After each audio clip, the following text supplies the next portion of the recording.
Buenas tardes.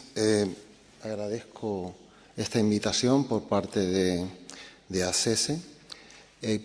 Creo que es importante este tipo de actividades porque constituyen una implicación o una invitación a una implicación por parte de los ciudadanos en materias que, por una parte, son sumamente complejas, pero por otro lado, inexplicablemente, cargan sobre ellos cuando menos se espera, ¿no?, en periodos de crisis como este.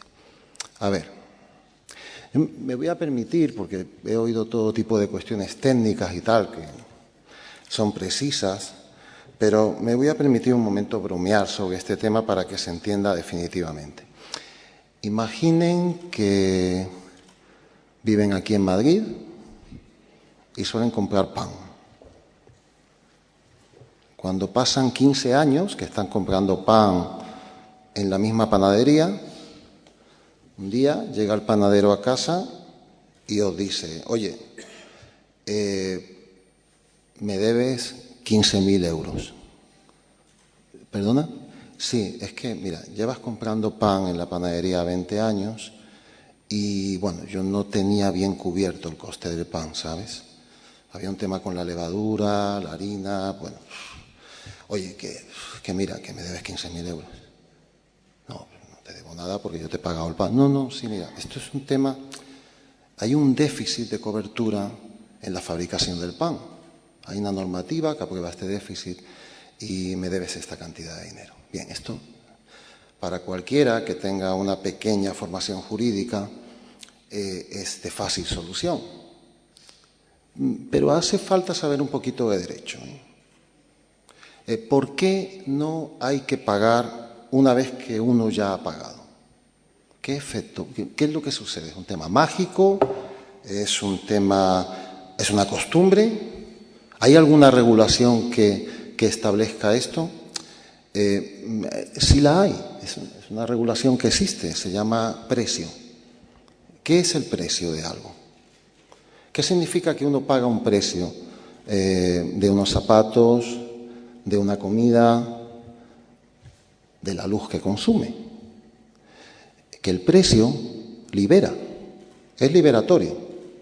Por ejemplo, en una sociedad feudal, pongamos en el siglo IX o X, o sea, me estoy yendo a la alta Edad Media, el precio no es liberatorio. Perdonen que haga esta digresión, pero les aseguro que vamos a llegar a un punto interesante. El siervo no podía pagar un precio por abandonar la parcela en la que tenía que trabajar. No existía precio liberatorio. El vasallo no podía ir al señor feudal y decirle: oye, pago un precio y me voy. Esto no era posible. ¿Y esto se parece algo al tema este del recibo de la luz? Es decir, uno se pasa años pagando unos recibos y resulta que es verdad que colectivamente España debe, no sé, 10.000, 20.000. Es un tema que me permiten, habrá que calcular también, porque como no sabemos realmente. Bueno, hay que calcular cuánto se debe. ¿Es aceptable esto desde el punto de vista del ciudadano? Bueno, parece que no. ¿Cómo se puede llegar a una paradoja tan interesante en el mundo del derecho?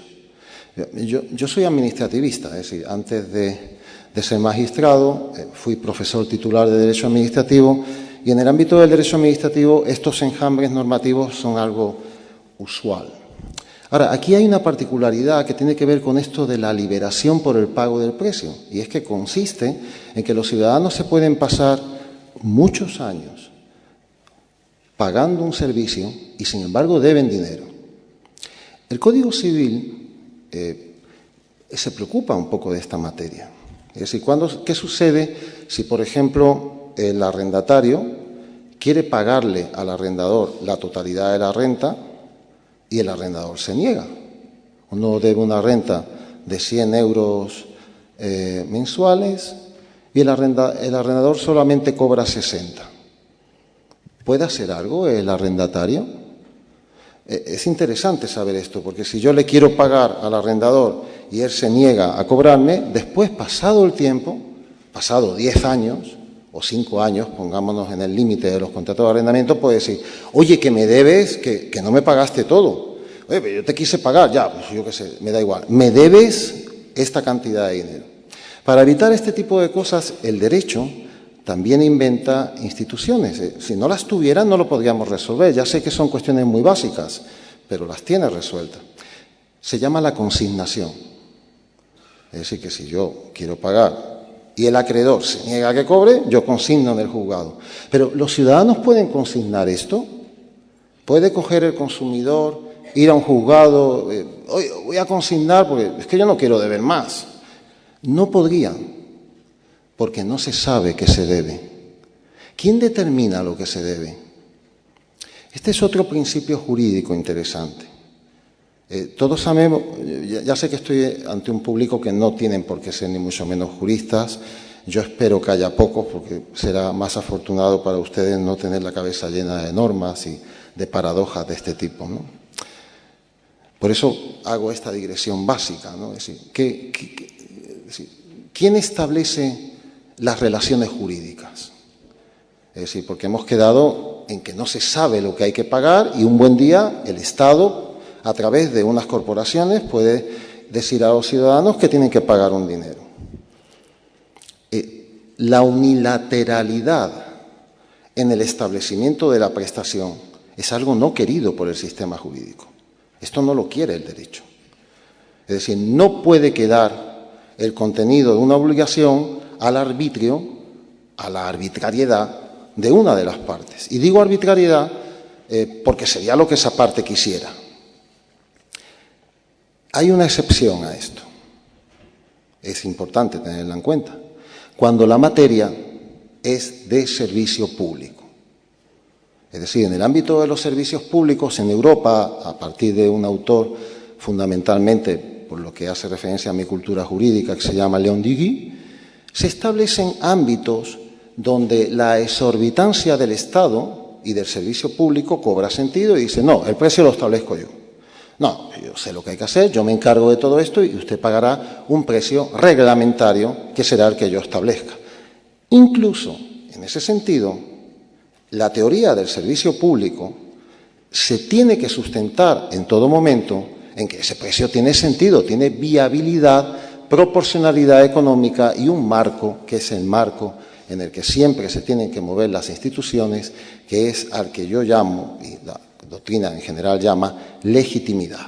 Es decir, no cabe imponer precios, por ejemplo, en el ámbito del consumo eléctrico, precios absurdos a los que no puedan llegar todos los ciudadanos, porque estamos hablando de un ámbito donde todo el mundo, en principio, necesita luz. Hace falta consumo eléctrico. Y este ámbito es de servicio público. Y si es un ámbito de servicio público, ¿quién tiene que regularlo? ¿Quién tiene la responsabilidad regulatoria? Básicamente, creo que conviene recordar que estamos hablando del núcleo duro del sector económico español. Este núcleo duro ha iniciado desde los años 90 un camino que yo llamo el largo camino de España hacia Europa. España se marchó de Europa.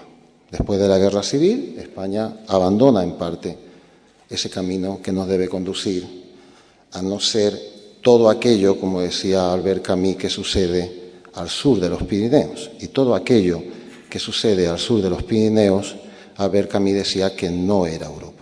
España tuvo que recuperar el camino hacia Europa. Europa impuso, así lo ha impuesto a todos los Estados europeos, para formar parte de un club económico, unas determinadas normas en materia de déficit público. ¿Han oído ustedes hablar aquí del déficit público? El déficit público es importante que esté equilibrado en el ámbito europeo porque va a marcar en gran medida las políticas de riesgo económico, las políticas financieras y la posición de los países en Europa. No tiene sentido que un país tenga una tasa de déficit público muy diferente a otro, porque está soportando entonces Europa una carga económica indirecta en relación con ese país. Esto tiene sus matices. En algún momento también he tenido ocasión de recordar cómo, por ejemplo, Italia tiene aproximadamente 20 y pico puntos más de déficit público que España y, sin embargo, paga por la deuda soberana exactamente lo mismo que España, tiene la misma prima de riesgo. Y uno se pregunta, ¿pero no es tan importante lo del déficit? ¿Por qué Italia, debiendo más, paga lo mismo por lo que pide? Por una cosa que se llama valor reputacional. La reputación de Italia es mejor que la de España. Por tanto, aunque deba más, se le presta al mismo precio. Todo esto que estamos oyendo aquí tiene que ver con la reputación de un país.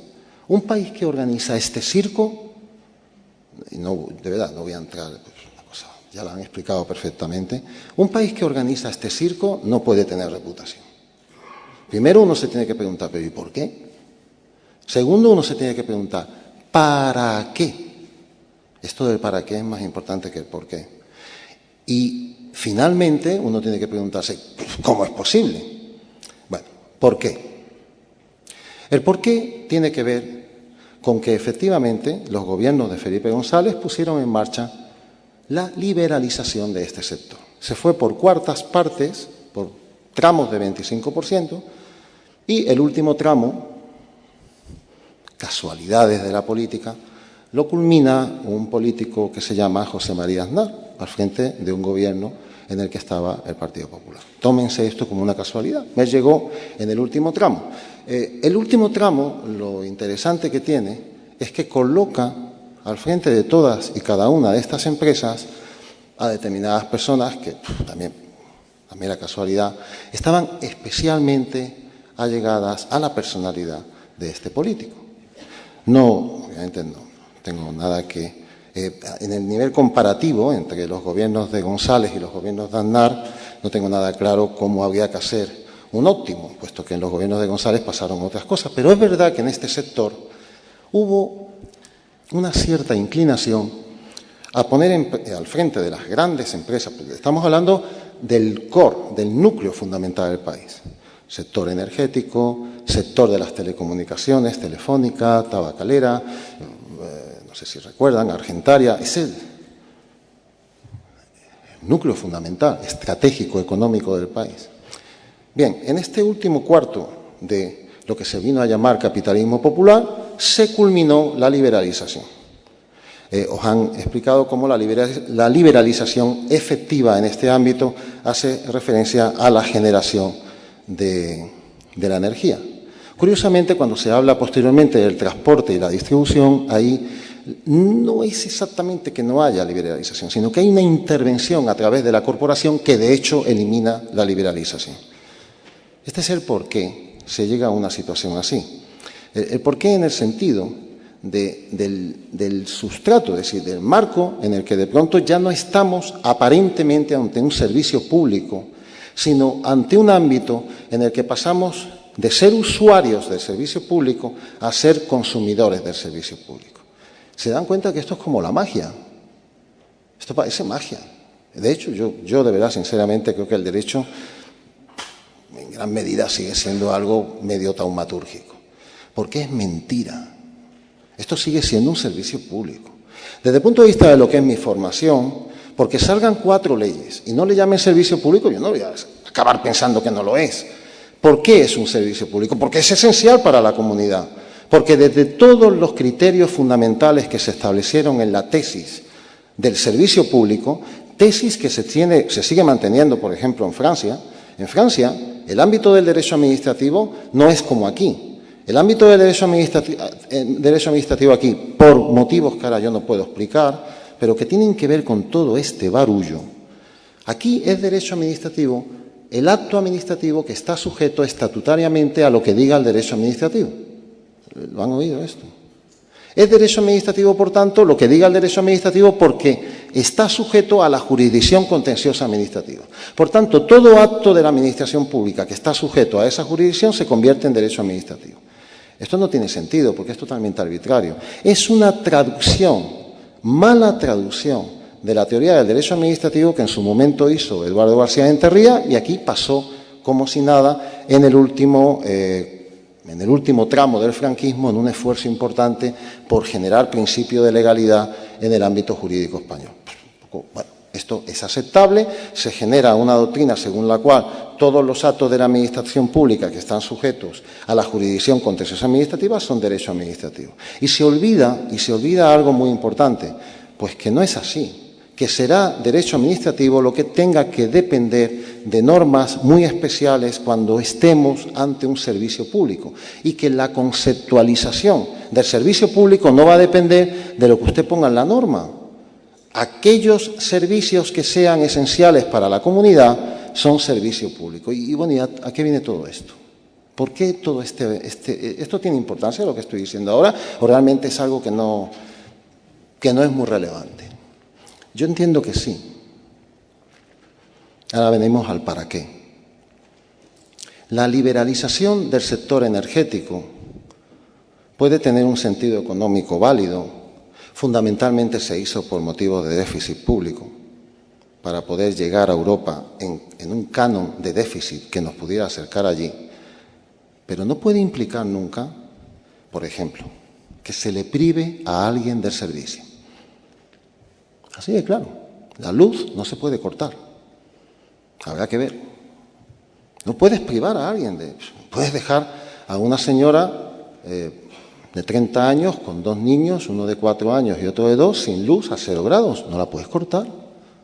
No puedes cortar, es que no paga, no, es un servicio público. Si no paga, vamos viendo qué hacemos, si la embargamos, si no, eso ya viene en un segundo momento, pero no puedes cortar la luz. Esta es una consecuencia de la doctrina del servicio público.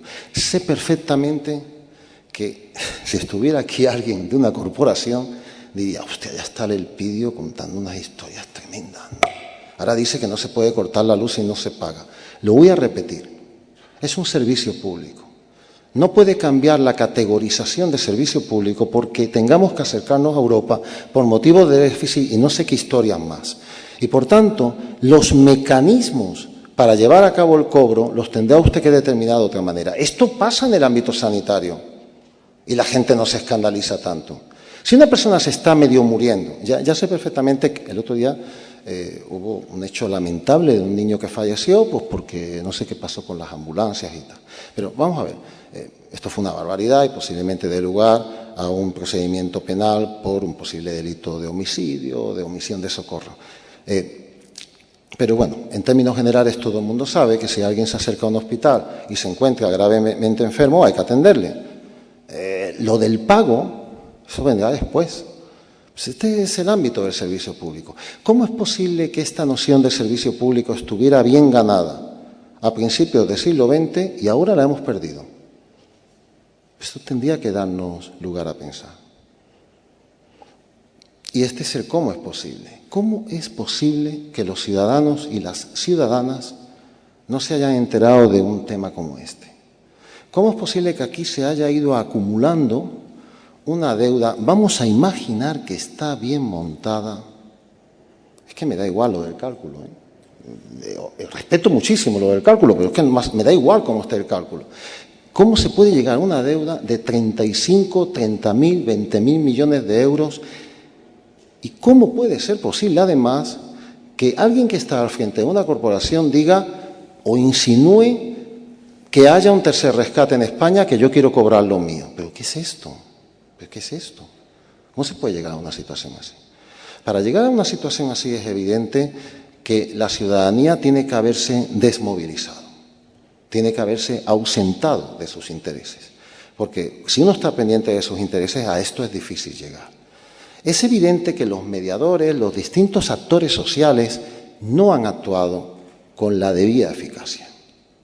Y esto ya no es solamente un tema de la ciudadanía, posiblemente también hay más actores sociales a todos los niveles, no quiero mencionar. Sabemos que aparte de los ciudadanos y el Estado, hay más actores sociales. Pues puede que no hayan cumplido debidamente con su responsabilidad, con su capacidad de difusión, con su obligación de generar eficacia en la protección de los intereses ciudadanos. Y ahora viene el tema de si está bien calculado o no. Vamos a hablar de eso. Pero todo lo que acabo de decir vale estando bien calculado. No me bajo ni un centímetro de este discurso. Esto es intolerable a lo que se ha llegado. Ahora, vamos a ver el tema del cálculo. Cuando uno tiene que calcular una deuda, lo tiene que calcular con criterios y bases de objetividad. Esto es una cosa general en el derecho y es fundamental también en el ámbito del derecho administrativo. En el ámbito del derecho en general, si alguien va a cobrarle una percepción a otra persona, un precio, un canon, cualquier tipo de percepción económica, tiene que estar documentado, tiene que tener unas bases objetivas, tiene que partir de unos criterios perfectamente establecidos. Si es una indemnización, hay que calcular los criterios indemnizatorios, cuáles son los baremos, de dónde sale esa cantidad final de 12.435 euros con 15 céntimos.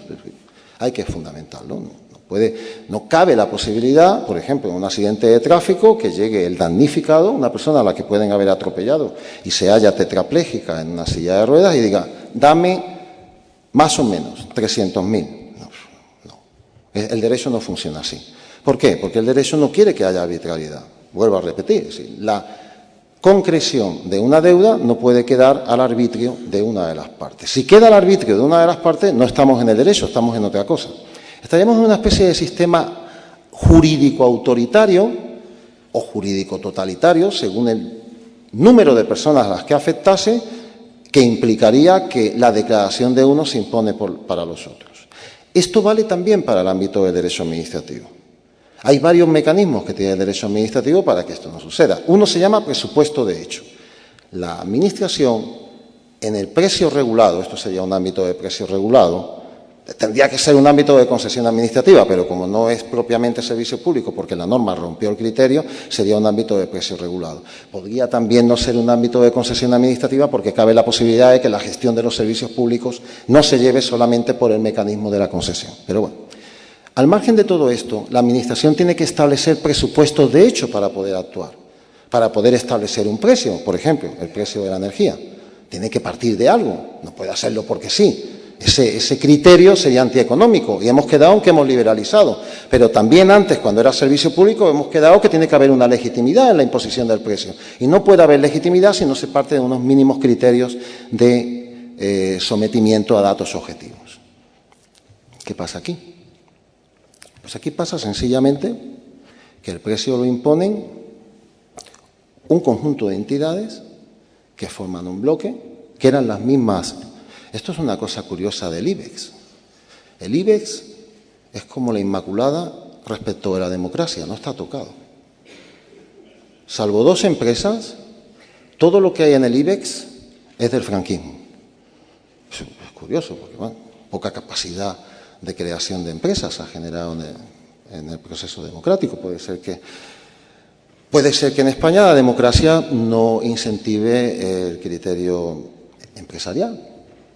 Sería deseable que la democracia pusiera en marcha protocolos, formación y educación, pues para que la gente quiera crear empresas y pueda estar en el IBEX. Aquí lo fundamental, lo que hay que aclarar, es que no puede uno aceptar un precio que parte de costes y de baremos y de criterios, me da igual cuáles sean, de qué tipo sean a nivel técnico, que lo establezca una especie de pool, de holding, de entramado de empresas que actúan bajo criterios que habría que analizar muy detenidamente. Habría que analizar cómo funciona el principio de competencia, habría que analizar cuál es su posición de mercado, habría que analizar, en definitiva, qué posición real dentro de una sociedad de mercado tienen estas empresas. Si el precio se establece de la manera en que se ha hecho, es que hace saltar cualquier criterio jurídico y de sentido común. Es inaceptable algo así. Por tanto, son precios de carácter autoritario. Se imponen a la generalidad de la población y en este ámbito tan restringido se produce un cierto sesgo de totalitarismo a nivel de imposición de precios de consumo y al nivel de imposición de una posición prácticamente de servilismo por parte de los ciudadanos, porque ya hemos quedado en que no se pueden liberar mediante el mecanismo de la consignación, tienen que esperar el paso de los años para que le digan cuánto deben y tienen que aceptar a lo mejor incluso un rescate como consecuencia de la titularización de una parte de esa deuda que dimana del déficit, que se asume mediante aval por el Estado, que se bonifica en forma de bonos, que pasan al mercado secundario, que adquieren los bancos y que de pronto ahí tienes una bolsa de riesgo sobre la base de que, bueno, en general la gente paga la luz porque si no se la cortan. Pero esta es la garantía. Y ahora esto también está en juego. Y a lo mejor esto puede pasar al banco llamado malo, al Sareb. Esto es tremendo. Nadie puede aceptar algo así. ¿Cómo se pueden salvar este tipo de situaciones, a mi modo de ver? Hay, desgraciadamente, como consecuencia de la crisis económica, yo creo que tenemos que estar preparados para ver muchas. El otro día yo le contaba esto a un alto funcionario. Estas conversaciones con mis amigos son alucinantes, espero que nunca se graben. Le contaba algo de todo esto y me decía, ¿pero y qué te crees? Es así en muchos sectores, en todos. ¿Por qué te vas a centrar en la energía? Bueno, a mí me parece que lo de la energía es importante, vaya. Además, por algún espacio hay que empezar. El sector farmacéutico es mucho peor. No voy a hablar del sector farmacéutico, ¿vale? El sector sanitario también es peor. Bueno, tú sabes Bueno, esto es... ¿Entienden? Porque estamos hablando de que todo esto pasa, todas estas órdenes ministeriales están redactadas por un personal técnico muy cualificado. No se redactan solas, ¿no? Las órdenes ministeriales tampoco crean que las redactan las corporaciones. No es exactamente, ese no es el equilibrio exactamente. Y esos altos funcionarios están viendo pasar por delante de ellos toda esta barbaridad. Y como tienen bastante experiencia, sabe que sucede en varios sectores, en distintos sectores de la administración pública española. Jurídicamente el tema, a mi modo de ver, es bastante claro. Mire, usted regula el precio, usted se come el precio. Usted a mí no me va a cobrar nada como ciudadano. Esto es difícil. El Tribunal Supremo parece que está en esta línea, en la última sentencia que he leído, de 18 de noviembre del 2013. Esto es impepinable. O sea, usted va a soportar el déficit. Usted, la empresa, la corporación todavía tendría margen para imputárselo al Estado. Entiendo yo que jurídicamente tiene margen. Y el Estado tendría que asumir una especie de responsabilidad patrimonial administrativa que sería un poco absurdo, ¿no? Como consecuencia de esa danza que se ha traído con las corporaciones durante años. Pero por lo menos, a la hora de cubrir el capítulo de la responsabilidad patrimonial administrativa, como ese se cubre según la capacidad contributiva de los ciudadanos, no pagarían todos por igual. Lo que no tiene sentido es cargarlo a los ciudadanos, porque va a pagar igual el que tiene una renta anual de 3.000 euros que el que tiene una renta anual de 5 millones de euros. Esto es totalmente demencial.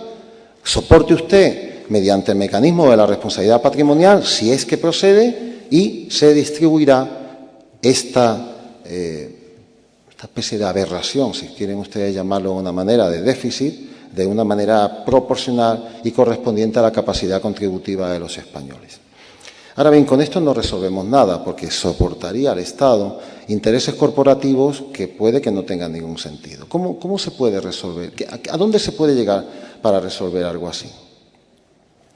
Hace años que vengo intentando explicar que en el ámbito de las corporaciones, de las grandes corporaciones, se está residenciando algo muy importante que es el valor reputacional o la marca de calidad. Cuando se trata de corporaciones de este calibre en relación con los intereses del Estado, está en juego el propio valor reputacional del Estado, la propia marca o canon de calidad de España y su propia capacidad para regular una materia tan elemental como esta.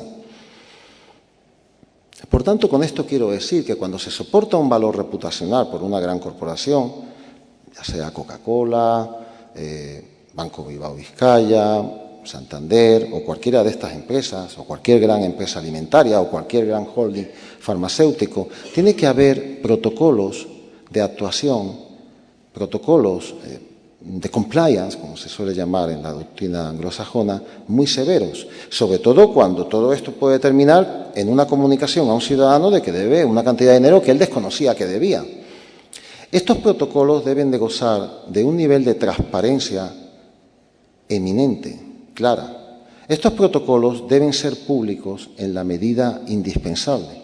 Estos protocolos de actuación deben integrar importantes normas de organigrama, de organización de la entidad, de perfiles. En materia de cálculo de precios, como lo que estamos hablando aquí, usted no va a tener ningún problema, yo estoy seguro. Le voy a pedir todos los protocolos de los 10 últimos años y usted va a estar encantado en facilitarme plenamente el cálculo de la tarifa. Yo sinceramente no sé si se ha intentado, pero seguro que no hace falta ninguna proposición de ley. Uno va a Endesa y le dice, oye, por favor, ¿me puede dar toda la documentación que posiblemente sea una montaña de documentación? Bueno, ¿me la puede exhibir para que yo la analice? Si se le dice al Estado, bueno, ponga en marcha el procedimiento administrativo correspondiente, puesto que esto es una materia regulada de su competencia, yo soy un ciudadano español que me he encontrado, una ciudadana que se ha encontrado con una obligación legal de pago exorbitante e inesperada, ¿puede usted requerir a la empresa para que aporte esa documentación? Han dicho que no, ¿no? ¿Se ha pedido? Bueno, yo sospecho que puede que algunas digan que no. Las que digan que no están soportando una grave carga de déficit de valor reputacional. Si todo esto tiene sentido y está bien calculado, pues se acredita. Cuando digo se acredita, ya sé que aquí no es como algunos temas que yo he llevado conocidamente en materia de Caja Madrid, que era más fácil de acreditarlo. Aquí puede que sea un poquito más complicado, pero las entidades deben tener un gran volcaje en el sentido de poner de manifiesto los presupuestos de hecho para haber llegado a esta situación. Por tanto, yo creo que si esto no se hiciera, lo que corresponde a los ciudadanos es constituir una comisión ciudadana, constituirse en comunidad interesada y reclamarlo. Poner en marcha los mecanismos que sean necesarios. Un mecanismo es una proposición de ley de iniciativa legislativa popular. Por cierto, las proposiciones de ley de iniciativa legislativa popular van a la cola de todo el procedimiento legal de un Congreso de los Diputados que es de los que trabaja menos en el mundo. Pero bueno, porque ya, si no lo saben, yo se lo cuento, primero van los proyectos de ley, después van, bueno, es un lío, o sea, se pone a la cola y total, ahí se puede pasar unos cuantos años. Por cierto, una proposición en forma de iniciativa legislativa popular se puede modificar las veces que se tenga por conveniente y el que inicia, el que pone en marcha el procedimiento de iniciativa legislativa popular, como es un conjunto de ciudadanos, no tiene posibilidad de entrar en contrarréplica o responder a esas enmiendas o modificaciones que se hagan del proyecto. Es decir, un proyecto de iniciativa legislativa popular, en definitiva, es como un niño o una niña de 3 años que se suelta por un supermercado a ver qué pasa. Pero bueno, es una posibilidad y yo creo que es muy loable y hay que ir a por ello. Otra posibilidad, obviamente, sería pedirle al Congreso que constituya una comisión especial para estudiar todo esto. Yo creo que es interesante que lo sepa el Congreso. Posiblemente, insisto, el Congreso pedirá toda la documentación, inmediatamente se aportará por las grandes corporaciones y no pasará nada, porque son las primeras que están interesadas en que se vea claramente que el déficit está bien calculado. Yo, cuando soy acreedor y alguien me debe dinero, yo soy el primero que está interesado en demostrar lo que me debe. Esto es evidente, ¿no? Tiene poco. No creo que sea menos evidente cuando son 30.000 millones, al contrario, al ser 30.000 millones más ganas tengo, o sea, por ahí no creo que haya problema. Y si esto tampoco funcionara, los ciudadanos en esa comisión, que pongamos que bueno, es un país de casi 50 millones de habitantes, pongamos que lo piden 10 millones, por decir algo, yo creo que una petición de 10 millones de ciudadanos tiene su encaje. Cuando lo vea el empleado público, le va a parecer interesante, lo va a comentar, se lo va a comentar a su director general. Yo creo que sí. Esa mañana se entera posiblemente el secretario de Estado. No estoy seguro que se entere el ministro, porque la agenda es complicada. Al día siguiente se enterará porque se lo pasarán por la nota de prensa, esto sí. Una petición de 10 millones de ciudadanos, de un tenor parecido, incoe inmediatamente el expediente administrativo imprescindible para delimitar la procedencia del déficit tarifario anunciado por todos los medios de comunicación materia evidente y notoria respecto de la cual no tengo que manifestarle muchos más extremos, requiérase a las distintas corporaciones para que en un plazo máximo de un mes, bajo apercibimiento expreso de poder incurrir en un delito de desobediencia del que se hace constar expresamente que pudieran ser responsables estos miembros del Consejo de Administración, se hacen constar los miembros, todo para que quede bien, constitúyase a distintos funcionarios, se mencionan administradores civiles del Estado que trabajan en el propio Ministerio. Se lleva a cabo una evaluación inmediata de la procedencia de la deuda con traslado de lo proveído en este expediente administrativo a las siguientes personas. Y ahí aparece la lista de los 10 millones. Es una manera de empezar. La cuestión es si los ciudadanos españoles sabemos o no hacer este tipo de cosas. Yo, por ejemplo, me propongo que sí, que aprendamos. Es una sugerencia que hago, porque además es fácil, ¿no? De verdad que el escrito más o menos os lo he, ya veis, que no es nada complicado, sí. No hay que hacer un escrito tampoco muy largo. También es verdad que puede llegar a un letrado y decir, pues un escrito de 500 folios, pues también. No por más folios se hace más caso. Eso es un tema que tenemos aquí en España. No sé si alguien leyó la denuncia de Fiscalía en Nueva York a quien era presidente del Fondo Monetario Internacional. 8 líneas. Ahí vas como acusado por un delito de agresión sexual. 8 líneas. Es que no hay que enrollarse tanto, de verdad, ¿eh? Cuando un sistema se tiene que enrollar tanto para ir a algún lado, ya sabemos de qué va. Esto lo sabe cualquiera. Preguntas una cosa, la persona se enrolla, no te quiere contestar. Si esto se hace, se espera uno a ver qué responde. Y de lo que yo he oído, hay como, no sé, hay como 7 alertas para ir al juzgado. Entonces tiene uno que ir al juzgado y pedirle a un juez en el ámbito penal que le diga qué pasa aquí. Porque claro, mire usted, no puede usted falsear este tipo de datos. Y es que está tirado.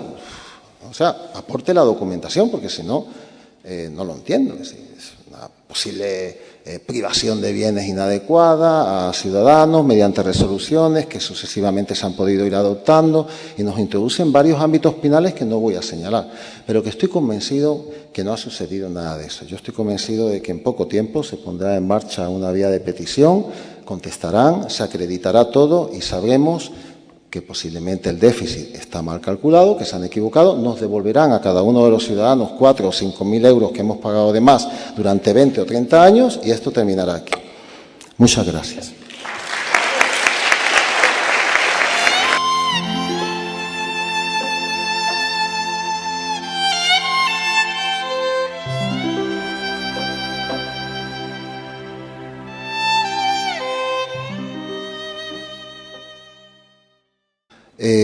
Cuando menos se espera, ¿no?, en periodos de crisis como este.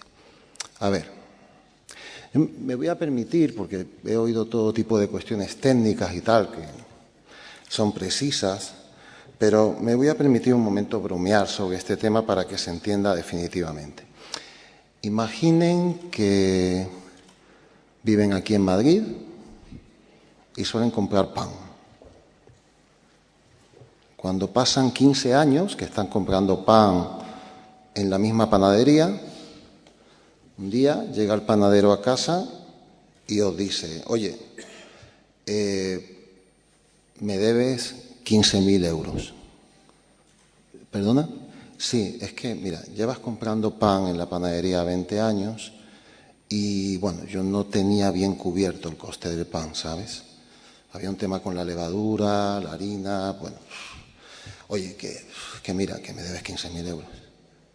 No, no te debo nada porque yo te he pagado el pan. No, sí, mira, esto es un tema, hay un déficit a la alta edad media. El precio no es liberatorio. Perdonen que haga esta digresión, pero les aseguro que vamos a llegar a un punto interesante. El siervo no podía pagar un precio por abandonar la parcela en la que tenía que trabajar. No existía precio liberatorio. El vasallo no podía ir al señor feudal y decirle, oye, pago un precio y me voy. Esto no era posible. ¿Y esto se parece algo al tema este del recibo de la luz?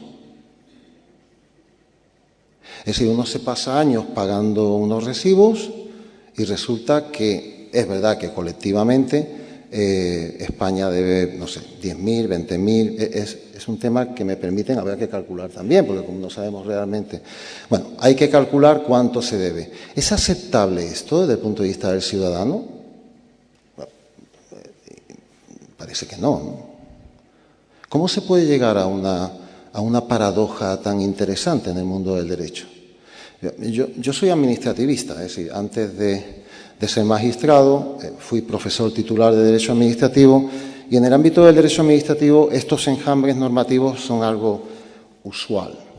Ahora, aquí hay una particularidad que tiene que ver con esto de la liberación por el pago del precio, y es que consiste en que los ciudadanos se pueden pasar muchos años pagando un servicio y, sin embargo, deben dinero. El Código Civil se preocupa un poco de esta materia. Es decir, ¿qué sucede si, por ejemplo, el arrendatario quiere pagarle al arrendador la totalidad de la renta y el arrendador se niega? Uno debe una renta de 100 euros mensuales y el arrendador solamente cobra 60. ¿Puede hacer algo el arrendatario? Es interesante saber esto, porque si yo le quiero pagar al arrendador y él se niega a cobrarme, después, pasado el tiempo, pasado 10 años o 5 años, pongámonos en el límite de los contratos de arrendamiento, puede decir, oye, que me debes, que no me pagaste todo. Oye, pero yo te quise pagar, ya, pues yo que...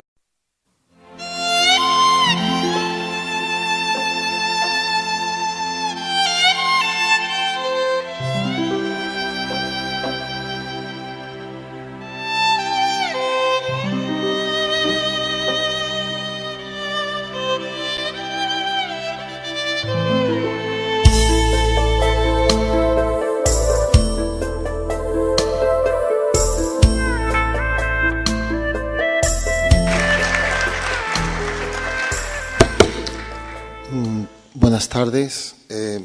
Agradezco esta invitación por parte de ACESE.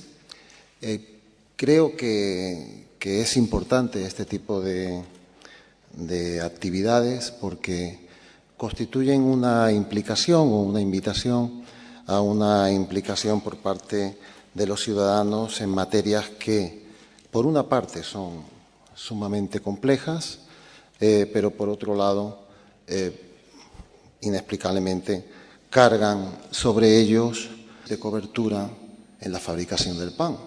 Hay una normativa que aprueba este déficit y me debes esta cantidad de dinero. Bien, esto para cualquiera que tenga una pequeña formación jurídica es de fácil solución.